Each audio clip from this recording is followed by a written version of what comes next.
નમસ્કાર મિત્રો, હું પરેશ ચાવડા એજ્યુસફરમાં આપનું હાર્દિક સ્વાગત કરું છું. ચાલો આજે જોઈએ તારીખ 22 થી 24 માર્ચ 2017ના કરંટ અફેર્સના અગત્યના મુદ્દાઓ. સૌપ્રથમ શરૂઆત કરીએ મિત્રો. હિન્દુસ્તાન એરોનોટિક્સ લિમિટેડ દ્વારા વર્ષ 2024 સુધીમાં 123 જેટલા તેજસ વિમાન ભારતની વાયુસેનામાં સોંપવાનો નિર્ધાર કરવામાં આવ્યો છે. મિત્રો આપને જણાવી દઈએ કે આ 123 જેટલા જે તેજસ વિમાન છે એનાથી ભારતીય વાયુસેના છે એને સજ્જ કરવા માટેનું જે મિશન છે એ ભારત સરકારે હાથ ધર્યું છે અને તે વર્ષ 2024 સુધીમાં ભારતીય વાયુસેનાની અંદર કાર્યરત થઈ જશે. અહીંયા થોડી વાત હિન્દુસ્તાન એરોનોટિક્સ સંસ્થાની કરીએ તો તેનું વડુ મથક બેંગલુરુ ખાતે આવેલું છે અને આ સંસ્થાની સ્થાપના 1940માં થયેલી છે અને તે સંસ્થાના સ્થાપક તરીકેની જો વાત કરીએ તો એ હતા વાલચંદ હીરાચંદ. ત્યારબાદ જોઈએ તો ઉત્તરાખંડની હાઈકોર્ટ દ્વારા એક ચુકાદામાં જણાવવામાં આવેલ છે કે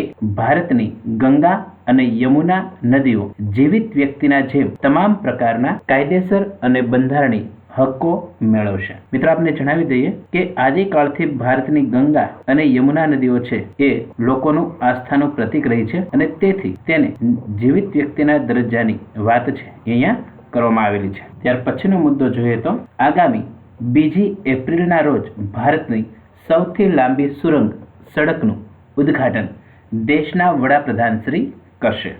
મિત્રો આપને જણાવી દઈએ કે ભારતના જમ્મુ કાશ્મીર રાજ્યની અંદર આ સડક સુરંગ છે એનો પ્રારંભ થશે અને આ સડક સુરંગની જે લંબાઈ છે એ આશરે 9 કિમી જેટલી છે. ત્યારબાદ વાત કરીએ 19મી માર્ચ 2017ના રોજ ગુજરાતના જાણીતા લેખક એવા ચીનુ મોદીનું 78 વર્ષની વયે અવસાન થયેલ છે. મિત્રો આપ અહીંયા બાજુમાં ચીનુ મોદીનો ફોટોગ્રાફ છે એ જોઈ રહ્યા છો. તેઓનું ઉપનામ હતું ઇરશાદ અને તેઓને નરસિંહ મહેતા તથા સાહિત્ય અકાદમી એવોર્ડ પણ પ્રાપ્ત થયેલ છે. ત્યારબાદ વાત કરીએ 21મી માર્ચના રોજ મનાવવામાં આવેલ આંતરરાષ્ટ્રીય વન દિવસનો વિષય રાખવામાં આવ્યો હતો વન અને ઉર્જા. મિત્રો એક વાત કરીએ કે એક સંસ્થા છે ફૂડ એન્ડ એગ્રીકલ્ચર ઓર્ગેનાઇઝેશન ફાઓ. આ સંસ્થાના જણાવ્યા મુજબ વિશ્વમાં દર મિનિટે 25 હેક્ટર જમીન છે એના પરથી વૃક્ષો છે એનું છેદન થાય છે. એટલે કે 30 ફૂટબોલના મેદાન જેટલો વનનો નાશ 1 મિનિટમાં થઈ જાય છે. તો આવી તો હજારો મિનિટ છે એ આપણે ગાળી નાખીએ છીએ અને હજારો એકર જમીન છે એ વૃક્ષ વિહોણી બનતી જાય છે. તો એ સમસ્યાને હળવી કરવા માટે આવા વન મહોત્સવ જેવા કાર્યક્રમો અને આંતરરાષ્ટ્રીય વન દિવસ જેવા કાર્યક્રમો છે એ ઉજવવામાં આવતા હોય છે. ત્યારબાદ વાત કરીએ 1999માં યુનેસ્કોના પેરિસ ખાતે યોજાયેલ સંમેલનમાં 21 માર્ચને વર્લ્ડ પોએટ્રી ડે તરીકે ઉજવવાની જાહેરાત કરવામાં આવી હતી. મિત્રો અહીંયા આ કાવ્ય દિવસની વાત કરી છે ત્યારે એવું કહી શકાય કે ભારતને સારું એવું ગૌરવ અપાવનાર એવા ભારતીય કાવ્યને ગુંજતા કરનાર હોય તો સંસ્કૃત ભાષાની અંદર કવિ કાલિદાસ અને એની સિવાયના ઘણા બધા અન્ય કવિઓ છે કે જેણે ભારતનું નામ છે એ વિશ્વની અંદર ગુંજતું કર્યું છે. મિત્રો આપને એક વાત એ પણ જણાવીએ કે કેનેડા છે તેની અંદર કેનેડામાં એપ્રિલ માસ નેશનલ પોએટ્રી મંથ તરીકે ઉજવાય છે.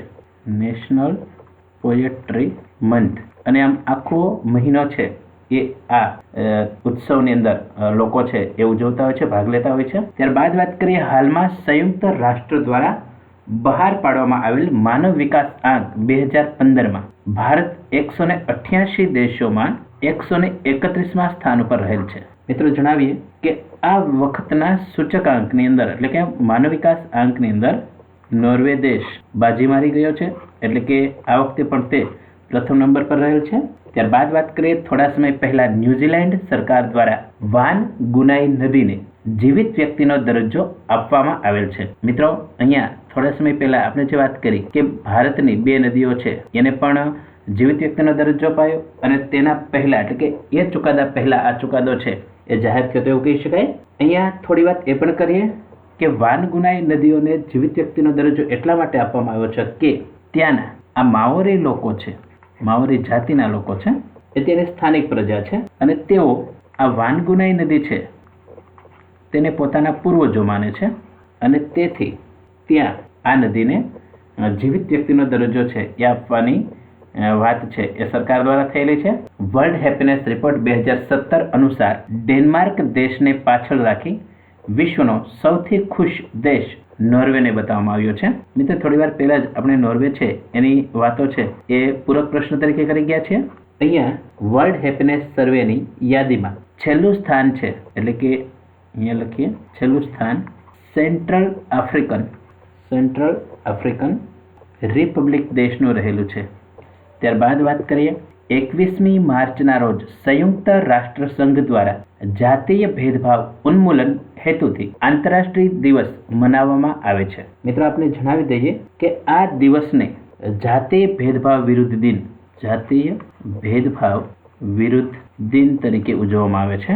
ત્યારબાદ વાત કરીએ આ વર્ષના વર્લ્ડ હેપીનેસ રિપોર્ટમાં ભારતને 155 દેશોના થયેલ સર્વેમાં 122મું સ્થાન પ્રાપ્ત થયેલ છે.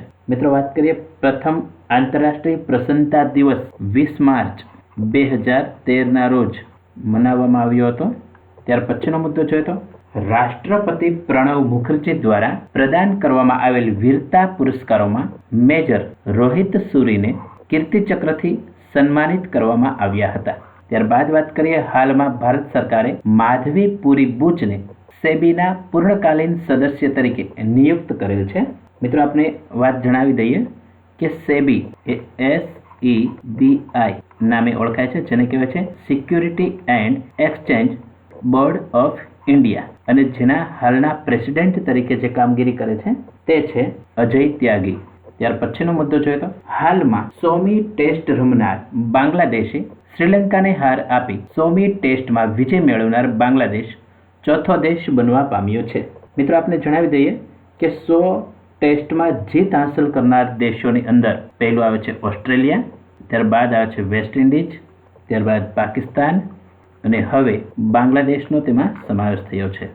ત્યાર પછીની વાત કરીએ તો સંયુક્ત રાષ્ટ્ર મહાસચિવ એન્ટોનિયો ગુટેરસે ઓક્ટોબર 2017 સુધીમાં હૈતીમાં સંયુક્ત રાષ્ટ્ર શાંતિ મિશન બંધ કરવાનો પ્રસ્તાવ રાખેલ છે.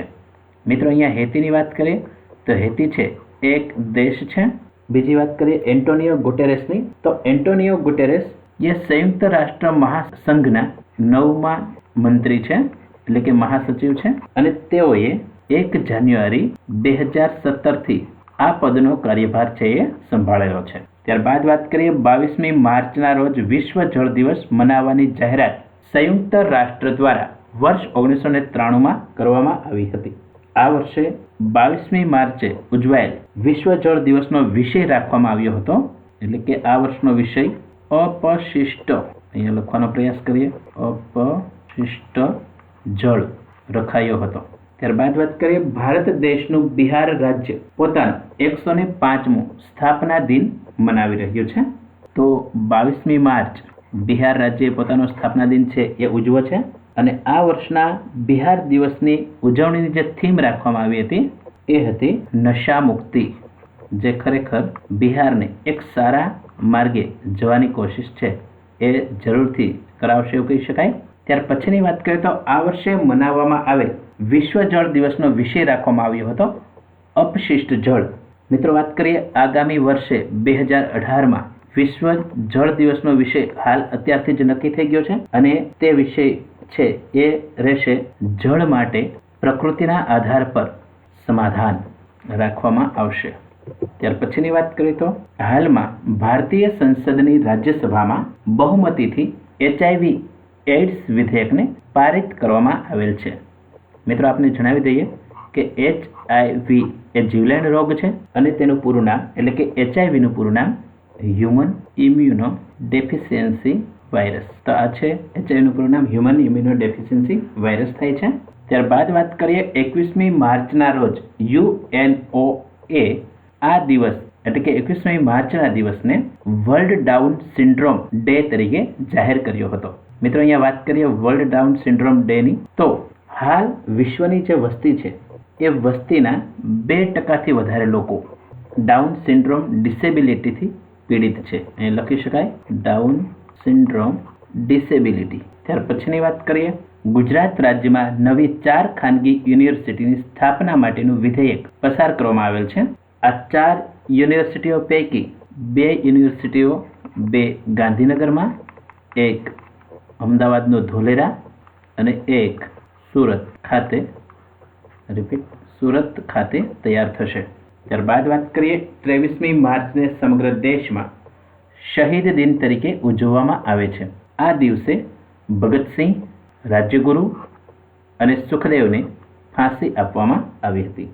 મિત્રો, અહીંયા વાત કરીએ કે 8 એપ્રિલ 1929ના રોજ તેઓએ સેન્ટ્રલ એસેમ્બલીમાં એટલે કે બોમ્બ ફેંકી અને તે બદલ તેઓને ફાંસીની સજા છે એ આપવામાં આવી હતી. ત્યારબાદ વાત કરીએ the economist units world wide cost of living સર્વેમાં સિંગાપુર વિશ્વનું સૌથી મોંઘું શહેર તરીકે સ્થાન પામ્યું છે. જ્યારે સૌથી સસ્તા શહેરની વાત કરવામાં આવે તો અને એ શહેર છે કઝાકિસ્તાનનું પાટનગર આલ્માતી, જે સૌથી સસ્તા શહેરનો દરજ્જો છે એ પામે છે. ત્યાર પછીની વાત કરીએ તો એક સર્વે મુજબ વિશ્વના 66 કરોડથી વધુ લોકો સ્વચ્છ પીવાનું પાણી છે એ નથી મેળવી શકતા અથવા તો તેના વગર જીવન જીવે છે એવું કહી શકાય. વિશ્વ આરોગ્ય સંગઠનના મત મુજબ દેશમાં દર વર્ષે લગભગ 4 કરોડ લોકો પાણીથી થતા રોગનો શિકાર બને છે. ત્યારબાદ વાત કરીએ આજનો સવાલ. એક સર્વે મુજબ વિશ્વના કેટલા કરોડથી વધુ લોકો સ્વચ્છ પાણી વગર જીવન જીવી રહ્યા છે? તો મિત્રો, અમારા પ્રશ્નોનો જવાબ જરૂરથી લખજો અને આપને આ વિડીયો કેવો લાગ્યો? જો આપને આ વિડીયો ગમ્યો હોય તો તેને લાઈક કરો અને શેર કરો. અમારી ચેનલને જરૂરથી સબસ્ક્રાઈબ કરો. આ વિડીયો જોવા બદલ આપનો ખૂબ ખૂબ આભાર.